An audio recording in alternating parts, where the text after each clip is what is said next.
So it goes without saying that My Hero Academia is a very popular and very widespread series. It reached new levels of fame that us anime fans didn't even know were possible, or at least we had seen some examples of it in the past, but we hadn't really thought that maybe My Hero would be one to do that. Series like Dragon Ball, and even for more modern references, Attack on Titan and One Punch Man when those first seasons aired. And it's those last two series, along with My Hero Academia, that I'd say are really responsible for that big push that anime needed in order to get into the modern mainstream. Not to disclarify or completely disqualify anything that came before it. There are so many anime that helped put in the work that helped make anime as popular as it is right now. Series like any of the big three, Sailor Moon, Speed Racer, any of the Gundam franchises, they all pulled their weight in ways that we can't even begin to imagine. Anime would not be where it is today without those series. But when it comes to modern day mainstream, there are some series that are more prevalent and should be thanked for more than others. And I personally believe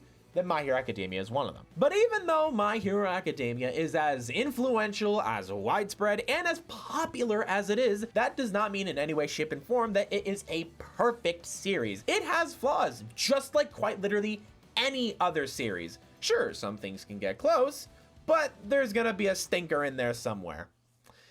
And this is definitely one of them for this respective series. But getting back to the point on hand, there were things in My Hero Academia that I personally felt were either severely lacking or severely overdone. And my perfect fix for that is none other than My Hero Academia Vigilantes. When it comes to spin-off titles for manga series, they don't normally get a lot of traction, and that's purely due to the fact that A, they're not as popular, B, they're not as developed, and C, they just don't focus on the things that originally encapsulated us with the main series. But when it came to My Hero Academia Vigilantes, I couldn't help but feel the exact opposite of literally everything that I just said. I picked up the series midway into season 4, and I have never regretted it since. I never failed to get this feeling of breathing fresh air when I was reading through the series. And I think one of, if not the main reason why I always got this feeling of breathing fresh air whenever it came to reading or taking in My Hero Academia Vigilantes is due to the fact that we're already well familiar with this world. We know how it works, we know its inhabitants, and all that kind of stuff. But we get to experience this series through a brand new, different perspective. And that is exactly what we needed. Look, I love Deku, right? I think he's a great character and I think his progression is great, but that does not mean that it wasn't a slow burn.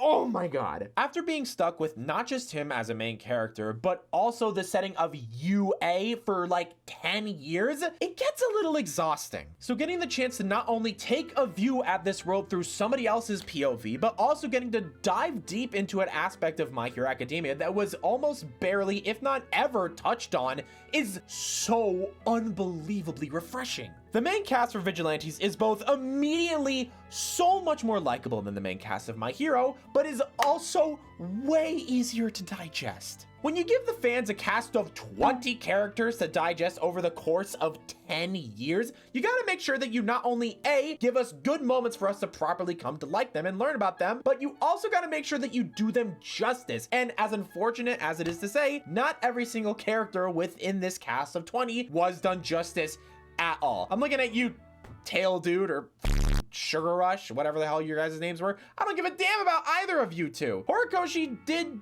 get a lot of characters though. He touched base on a good amount of them, and props are due where they are absolutely due, but as I just said, I don't give a damn about any of these characters. Now, just for a little fun experiment, let me throw you a hypothetical. Let's say you take your cast of 20, you shrink them down to 3, and you really, and I mean really, give them the limelight and give them perfect time to shine and grow as characters. Not the, get the fuck, these 3.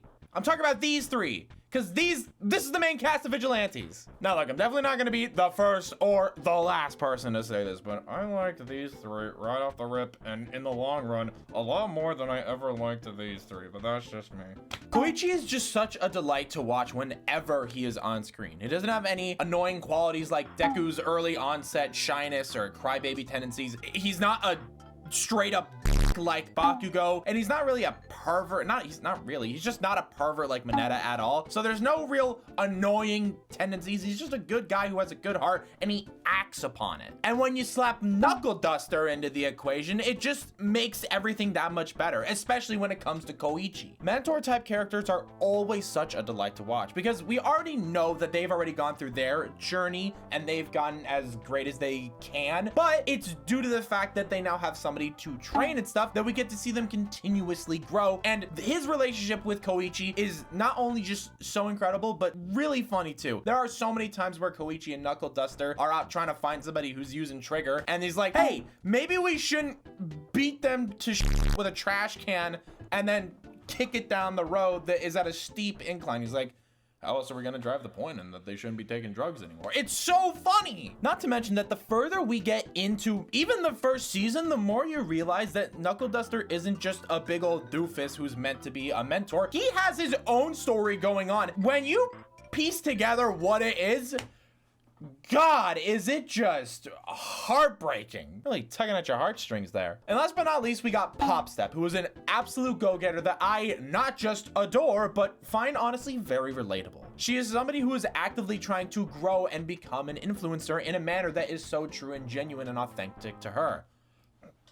Does it sound and look familiar to you? Seeing her get all excited and freak out at any brand new opportunity that comes her way is genuinely just giving me flashbacks that I have had with myself. There was one time I got invited to a really cool opportunity just for one video that I made. It was that one. And I was freaking out. I was like jumping up and down all giddy. You could have put me in kindergarten and I would have fit with the level of excitement that I had. And to go into my personal life a little bit, when I was in both middle school and high school, I partook in my school's musicals, and getting any chance that I could to be up on that stage and perform in front of an audience after I got over my stage fright was just one of the best feelings ever. And whenever Pop is performing within the show, even if it's just for a couple of minutes or whether the whole episode is built up and building up to her performance, it is such a feeling that I genuinely cannot explain or have seen replicated anywhere else except for in My Hero Academia Season 4 when Jiro puts on that big performance for the entire school.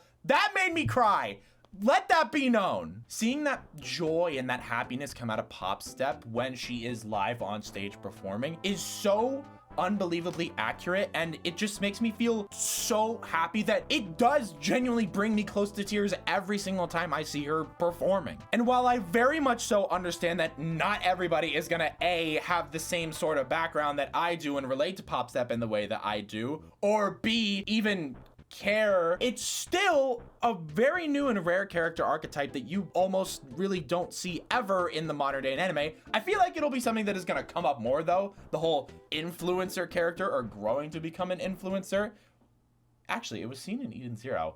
I didn't put that together until now. Regardless, it's a brand new archetype for a character, and I'm honestly really excited to see how it will continue to grow within the modern day and age of anime and manga. Moving on to anything but the main three, some of the extended cast are actually really freaking great. You follow these characters from as early on as episode 1, and you just see them kind of in the background, just doing little side work and stuff. But by the end, I promise you, they will become one of the MVPs in Europe.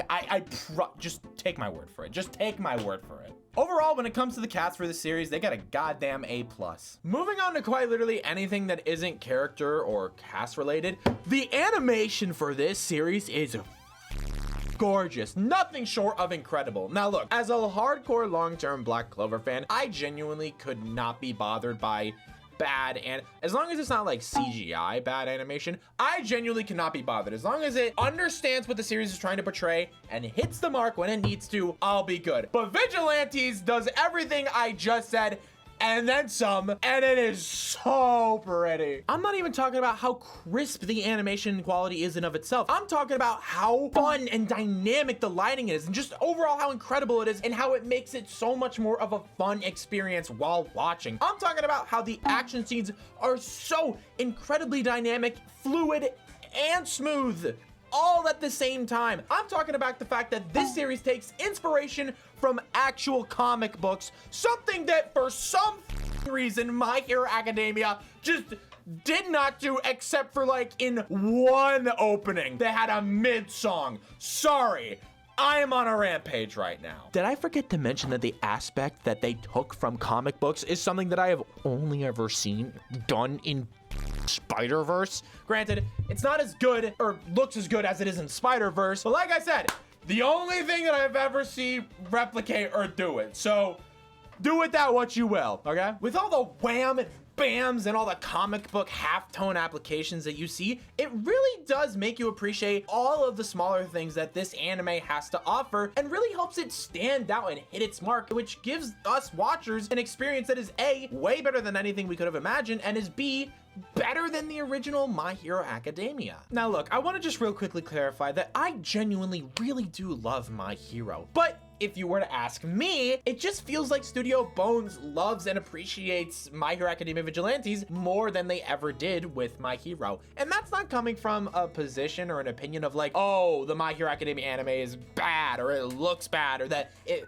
fell off after a certain season. I don't give a shit that the sky was blue in that one shot, but I just never got or felt that level of love from the animation studio or the animators when it came to My Hero Academia, except for like the very first time that Might You plays within season 4. Now, I want to clarify, that doesn't mean that I don't think the high quality animation is bad or that they didn't give their best with that. Giving love to something and putting all your love and effort into something in comparison to just high quality Sakugo that makes the fans go, yeah, is two entirely different things. But as I said, other than the first time that they played Might You, I never really got the feeling that the studio themselves really does love My Hero Academia like how they do Vigilantes. And I never really even realized just how much better it could have been if Studio Bones had the same love and care for My Hero Academia that they do with Vigilantes. Because if I'm just gonna be entirely honest, it's a goddamn miracle that Vigilantes has the love, care, and attention and all of the extra stuff that it does. It's a spin-off, for God's sakes. Especially if we're gonna take into consideration that that has only 13 episodes and not a full 24, which,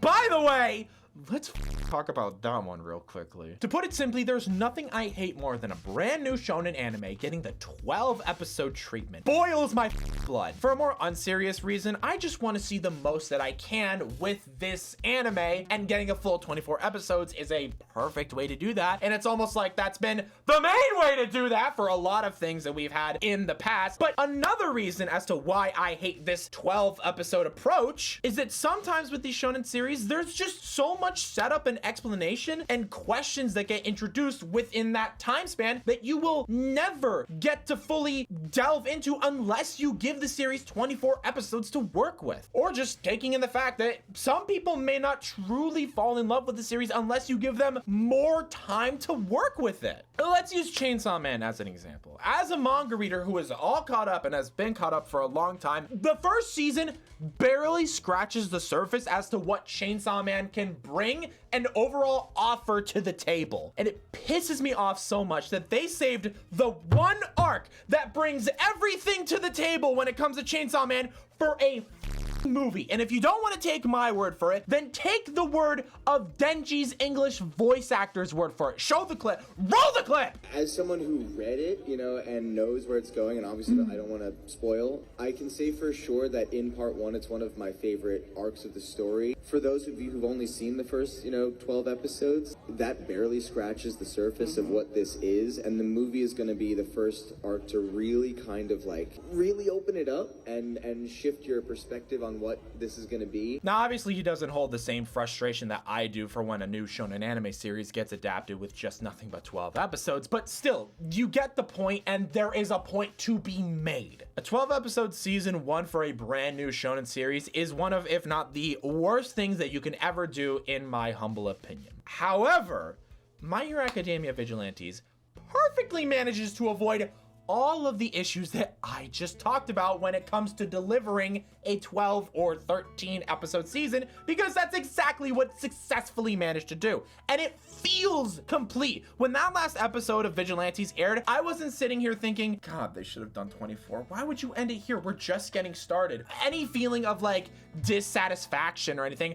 I sat there and thought to myself, I am truly satisfied with this batch of episodes that we got. But the only reason that I believe it worked is due to the fact that the contents of the manga perfectly line up with delivering a 12 to 13 episode experience for this anime. Going back to the whole Chainsaw Man thing, the manga does not line up for a perfect 12 or 13 episode experience. It is something that is so unbelievably case by case and is not equal for everything. I've wanted to talk about this series for a very long time. It was one of my highest priority topics to get around to whenever I started properly making YouTube videos here on my channel. But it always just got shoved off to the side for literally anything else that came after. You remember the Rosario Vampire manga recommendation video? Yeah, that was supposed to be a recommendation video for Vigilantes, but taking into consideration that the anime was literally coming out like a week and a half later, I thought, well, this is a pretty bad time to start recommending people the manga when the more enjoyable option is right there, like soon to be existing. Ultimately, I am so happy that I decided to wait for this first season, not only to air, but to be fully done, because I can say with full certainty,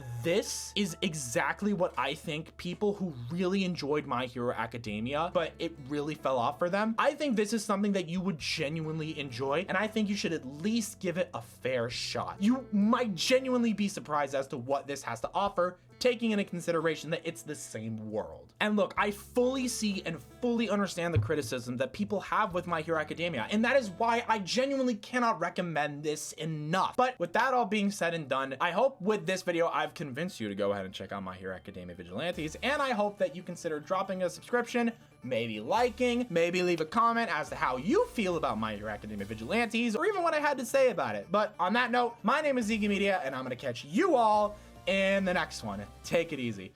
God, it feels good to be back. Boop.